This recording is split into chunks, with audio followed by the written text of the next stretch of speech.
Welcome to The Explainer. Today, we are going to crack a secret code. It's a code that builders, engineers, and designers use every single day to create things that are strong, stable, and just perfectly symmetrical. And the secret? Well, it's all about triangles. So take a look at all these triangles on the screen. Right away, your eyes are probably drawn to a few pairs that look like identical twins, right? They're the exact same shape and size, maybe just flipped around or spun a little bit. They are perfect copies. But here is the big question. Just looking right isn't good enough in the real world. You need proof. So how can you be absolutely 100% certain two triangles are identical without going through the hassle of measuring all 6 parts? That's 3 sides and 3 angles. Well, that's the puzzle we're going to solve today. Okay, so the official math term for these identical twins is congruence. This is our code. So what does that actually mean? Well, the crucial point is this. Congruent triangles are perfect clones of one another. They have the same side lengths, and they have the same angles. The only thing that might be different is where they are or which way they're facing. Here's the easiest way to think about it. Just imagine you could physically pick one of these up, like a piece of paper, and place it directly over the other one. They would line up perfectly. No overlaps, no gaps. Just a perfect match. Now, here is the really good news. We do not have to measure all 6 parts. Mathematicians have figured out some absolutely brilliant shortcuts, 5 secret keys that let us prove congruence with just a few pieces of information. And here they are, these 5-letter codes: SSS, SAS, AAS, AAS, and the special one, RHS. That's it. These are the only keys you'll ever need. So, let's break down what each one means. First up, our most straightforward key, SSS, or side, side, side. And the reason this is a slam dunk is because a triangle's 3 side lengths completely lock in its shape and its angles. It becomes a totally rigid structure. So if you can show that all 3 sides of one triangle have the exact same lengths as the 3 sides of another, it's a guarantee. They are congruent. Next is our second key, SAS, or side angle side. Now, for this one to work, you need 2 matching sides, and the angle between them has to match too. That included angle is critical. It fixes the position of the 2 sides, which in turn defines the length of that third side. The A is literally sandwiched between the 2 S's, and believe me, that order is everything. Our third key, ASA, kind of flips the last one, angle, side, angle. If you've got 2 angles that match, and the side connecting them is also the same length, boom, you've proven congruence.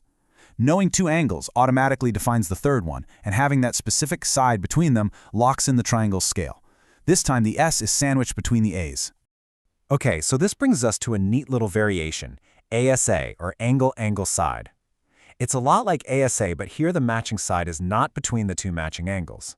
And this still works because, think about it, if you know 2 angles in a triangle, you automatically know the third one, right? Because they all have to add up to 180 degrees. So ASA is really just a clever disguise for ASA. And our 5th and final key is a special one, RHS. This only works for right-angled triangles.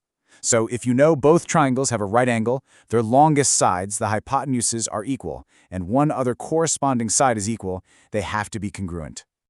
All right, so we've got our 5 keys. Now for the fun part. Let's actually use them to unlock a few visual puzzles. Okay, let's check out this first pair, problem A. See those little tick marks on the sides? Those are your clues. One side on each triangle has 1 tick, another has 2, and the third has 3. That's the visual language telling us that 3 corresponding sides are equal. And that's a perfect match for our SSS key. Now let's jump over to another example, problem H. We see a different pattern here, right? We've got 2 sides marked as equal, but check out the angle that's marked right between them. It's also the same. 2 sides and the included angle, yep, that's our SAS key right there. Okay, look closely at this one. Your first instinct might be to see that right angle symbol and think RHS. But hold on a sec. Do we know if the hypotenuse is the same? Nope. Instead, what we see are 2 sides and the 90-degree angle between them are equal. So even with a right angle, the key we're using here is actually SAS. So at this point, you might be thinking, okay, this is cool and all, but where am I ever going to use this outside of a geometry test? And the answer is, well, it's pretty much everywhere. I mean, this code is absolutely fundamental. It's like the invisible logic holding our world together.